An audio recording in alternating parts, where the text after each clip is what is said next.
అభివృద్ధి మేము చూపిస్తాం, పక్క రాష్ట్రం వాళ్ళకి ఏం తెలుస్తుంది అనే రకంగా మాట్లాడారు. దాని ఏ విధంగా చూడాలి?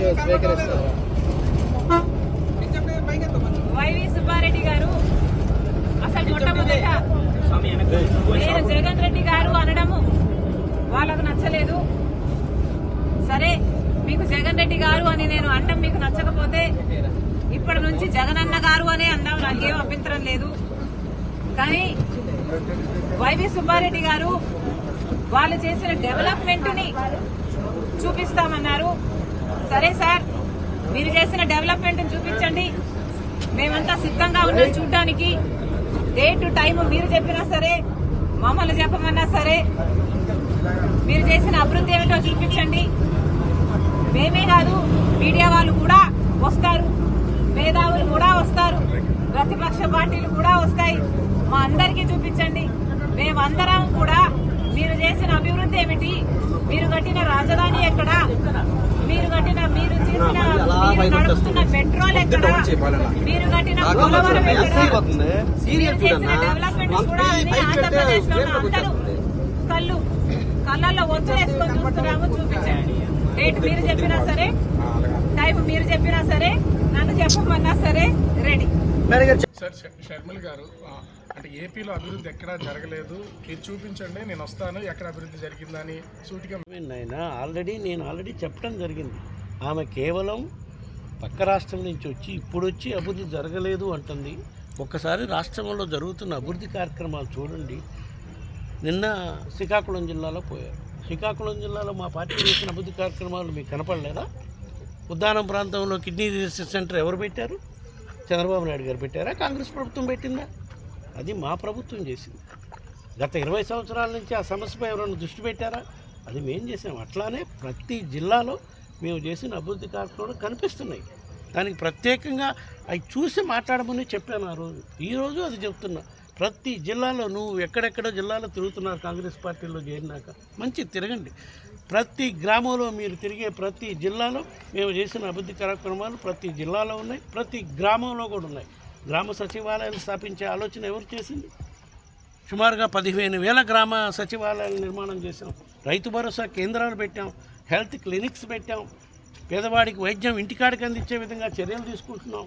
ఇన్ని కార్యక్రమాలు చేసాం. మెడికల్ కాలేజీలు 16 మెడికల్ కాలేజీలు, 16 సూపర్ స్పెషాలిటీ హాస్పిటల్ నిర్మాణం జరుగుతుంది. ఇన్ని కార్యక్రమాలు చేసాం. ఇవన్నీ చూసే మాట్లాడండి. చూడకుండా ఎందుకు మా ప్రభుత్వంపై ఇది చేస్తున్నారని చెప్పడం జరిగింది ఆ రోజు. ఇప్పటికే దానికి కట్టుబడి ఉన్నాం మేము. చూడండి, మీరు జిల్లాలో తిరుగుతున్నారు, ఏ జిల్లాలో ఏ ప్రాంతంలో ఏ అభివృద్ధి కార్యక్రమాలు చేశాము అన్నీ కనపడుతున్నాయి. మీరు ఒక పోలవరము, ఒక రాజధాని నిర్మాణం చేయడానికి మన దగ్గర నిధులు ఉన్నాయా? ఏ నిధులు ఇచ్చిన రాజధాని నిర్మాణం చేయడానికి నిధులు ఇచ్చిన కేంద్ర ప్రభుత్వం అధికారంలో ఉన్న చంద్రబాబు నాయుడు ఎందుకు రాజధాని నిర్మాణం చేయకుండా కేవలం రాజధాని గ్రాఫిక్స్లో చూపిస్తున్నాడు? అడగండి ఆయన్ని. సో ఇప్పుడు మన ప్రాధాన్యతలు అభివృద్ధి కార్యక్రమాలు చేసి ప్రజలకి ముందుగా ఆదాయ వనరులు పెంచితే ప్రజలకు మెరుగ్గా సంక్షేమ కార్యక్రమాలు అమలు చేయొచ్చు, ప్రజలు అన్ని ప్రాంతాలని సమానంగా అభివృద్ధి చేయొచ్చు అనే దృష్టిపై మా ప్రభుత్వం ఉంది. అదేవిధంగా పోలవరం ప్రాజెక్టు అంటున్నారు. ఆమె ఈ రెండే మాట్లాడుతున్నారు, పోలవరం రాజధాని కొత్త రాజధానులు కట్టించే నిధులు మన దగ్గర లేవు కాబట్టి అన్ని విధాలా డెవలప్ అయి ఉన్న విశాఖ నగరాన్ని రాజధాని చేసుకుందామని మా ప్రభుత్వం సంకల్పించింది. కానీ దానికి ఇప్పటికీ న్యాయపరంగా చిక్కులు తీసుకొస్తున్నారు చంద్రబాబు నాయుడు, ప్రతిపక్ష పార్టీల వాళ్ళందరూ కలిపి. అది అయిపోతే తప్పకుండా విశాఖపట్నం నుంచి రాజధాని చేసుకుంటాం. ఒక్క పైసా పెట్టుబడి పెట్టకుండా, ఖర్చు చేయకుండా రాజధాని ఇక్కడ నిర్మాణం చేసుకుని ఉన్న ఆఫీసులతో ఇక్కడి నుంచి కార్యక్రమాలు నడిపే కార్యక్రమం చేయొచ్చు అనేది మా ఆలోచన. సార్, బయటికి కనబడకుండా వ్యూహాత్మక పొత్తుతో బీజేపీతో వైసీపీ కుమ్మక్కు రాజకీయాలు చేస్తోందన్నారు షర్మిల. మాట అంటానికి సరిపోతుంది. మేము బీజేపీ పార్టీకి ఎప్పుడు అవసరమైతే అప్పుడు పార్లమెంటు సంబంధించినంత వరకు ప్రభుత్వానికి మేలు జరిగే కార్యక్రమాలకు మాత్రమే మేము మద్దతు ఇస్తున్నాం. మిగతా విషయాల్లో బీజేపీతో మేము ఇక్కడ పోరాటం చేస్తున్నాం. తెలుగుదేశంతో ఎట్లా పోరాటం చేస్తున్నాం, బీజేపీ పార్టీతో కూడా పోరాటం చేస్తున్నాం. వాళ్ళు మమ్మల్ని ఇక్కడికి వచ్చి బీజేపీ వాళ్ళు అన్ని స్కాములు చేస్తున్నారు, వైఎస్ఆర్ కాంగ్రెస్ పార్టీ వాళ్ళు రోజు తిడతానే ఉన్నారు. ఇది మా ప్రధాన ప్రతిపక్షం. మేము వాళ్ళతో పోరాటం చేస్తున్నాం, మేము వాళ్ళతో కలిసి ఎట్టబోతామమ్మా. ఎందుకు స్టీల్ ప్లాంట్ గురించి అడగలేకపోతున్నారు సీఎం? పార్లమెంట్లో మా ఎన్ని సందర్భాల్లో స్టీల్ ప్లాంట్ ప్రైవేటీకరణపై మా పార్లమెంట్ సభ్యులు మాట్లాడలేదు? ఎన్నిసార్లు మేము ఇక్కడ వాళ్ళ దీక్ష శిబిరానికి వెళ్ళి వాళ్ళకి మద్దతు తెలపలేదు? అన్ని విధాలా అన్నిటికీ మద్దతు తెలియజేస్తూనే ఉన్నాం. రాష్ట్ర ప్రయోజనాలు కాపాడటం కోసం మేము ఎప్పుడు ముందే ఉంటాం. Okay, thank you sir. 26వ తేదీ మీటింగ్ సీఎం గారు వస్తున్నారు. 27 ఏర్పాట్లు కానీ ఏంటి సార్? అందరికీ నమస్కారం. ఈ నెల 27వ తారీఖున రాష్ట్ర వ్యాప్తంగా ఎన్నికల ప్రచారంలో భాగంగా గౌరవ ముఖ్యమంత్రి మా పార్టీ అధ్యక్షుడు జగన్మోహన్ రెడ్డి గారు ఉత్తరాంధ్ర జిల్లాలకు సంబంధించిన క్యాడర్ పబ్లిక్ మీటింగ్, క్యాడర్తో మాట్లాడి ఇంటరాక్ట్ అయ్యేదానికి ఏ విధంగా రేపు రాబో ఎలక్షన్స్లో మనం ప్రతిపక్ష పార్టీలు చేసే కుట్రను తిప్పికొట్టి మనం చేసిన మంచి కార్యక్రమాలు ప్రజల్లోకి తీసుకెళ్ళి మన 174 నియోజకవర్గాల్లో మన అభ్యర్థులకి విజయానికి ప్రతి కార్యకర్త ఏ విధంగా పనిచేయాలి అని దిశ నిర్దేశించే కార్యక్రమానికి ఉత్తరాంధ్ర జిల్లాలకు సంబంధించిన 34 నియోజకవర్గాలకు సంబంధించిన బహిరంగ మీటింగ్, బహిరంగ సభ, క్యాడర్తో బహిరంగ సభా కార్యక్రమం 27వ తారీఖు మధ్యాహ్నం 2 గంటలకి భీమిలి నియోజకవర్గంలోని ఆనందపురం జంక్షన్ దగ్గరలో స్థలాన్ని ఫైనలైజ్ చేశారు. ఈరోజు స్థలంలో ఏర్పాట్లు కూడా ముమ్మరంగా పనులు కూడా స్టార్ట్ చేశారు. తప్పకుండా ఈ బహిరంగ సభ ద్వారా క్యాడర్కి ఏ విధంగా రాబోయే రోజుల్లో మనం చేసిన కార్యక్రమాలు ప్రజల్లో తీసుకెళ్ళాలి, ఏ విధంగా ప్రతి నియోజకవర్గంలో మన అభ్యర్థుల విజయానికి కృషి చేయాలి అనే ఒక సందేశం గౌరవ ముఖ్యమంత్రి జగన్మోహన్ రెడ్డి గారు ఇస్తారు. అదేవిధంగా క్యాడర్తో కూడా ఆయన ఇంటరాక్ట్ అయ్యే అవకాశం ఉంటుంది. కొంతమంది క్యాడర్తో ఆయన డైరెక్ట్గా మాట్లాడి ఏమైనా సమస్యలు ఉన్నాయా, ఏ విధంగా రాబోయే రోజుల్లో మన అభ్యర్థుల విజయానికి మీరేమైనా సలహాలు ఇస్తారా, కృషి చేయాల్సిన అవసరం ఉందా అనే దానిపై కూడా మా పార్టీ అధ్యక్షుడు జగన్మోహన్ రెడ్డి గారు క్యాడర్తో కూడా ఇంటరాక్ట్ అవుతారు. కాబట్టి ఈ 3 జిల్లాల్లో ఉన్న ప్రతి ఒక్క వైఎస్ఆర్ కాంగ్రెస్ పార్టీ కుటుంబ సభ్యుల్ని, కార్యకర్తల్ని, అందరినీ కూడా నాయకుల్ని ఈ బహిరంగ సభ పెద్ద ఎత్తున విజయవంతం చేయాలని చెప్పి మీ ద్వారా ఈ 34 నియోజకవర్గంలో ఉన్న వైఎస్ఆర్ కాంగ్రెస్ పార్టీ కార్యకర్తలకి, నాయకులకి అందరికీ కూడా విజ్ఞప్తి చేసుకోవడం జరుగుతుంది. సార్, 2019 ఎన్నికల ముందు కూడా ఉత్తరాంధ్ర నుంచి ఎన్నికల శంకారం పూరించారు, సక్సెస్ అయ్యారు. ఈసారి కూడా ఆ సెంటిమెంట్ వర్కౌట్ అవుతుందని భావిస్తున్నారు? తప్పకుండా. గౌరవ ముఖ్యమంత్రి గారు మొదటి నుంచి కూడా ఉత్తరాంధ్ర ప్రాంతంపై ప్రత్యేక అభిమానం ఉంది ఆయనకి.